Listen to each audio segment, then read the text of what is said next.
10 ఏళ్ల తర్వాత రాబోయే పుష్కర పౌర్ణమి రోజున ఇక్కడ నాట్య నివేదన చేయాల్సింది నువ్వే తల్లి.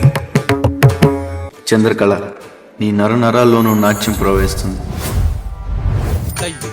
నేర్చుకోకుండానే నువ్వు ఇంత అద్భుతంగా ఆడేవంటే మీ నాన్నగారు లాంటి నాట్యాచారుడు తలుచుకుంటే నిన్ను నాట్యం మయూరం చేయగలరు. నా మాట విని నాట్యం నేర్చుకో.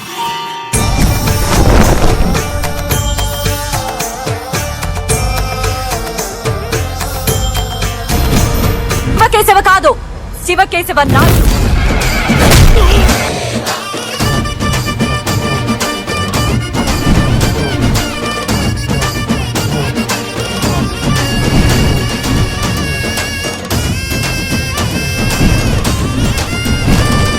నమక చమక ముల నాదానా యమక గమక ముల యోగాన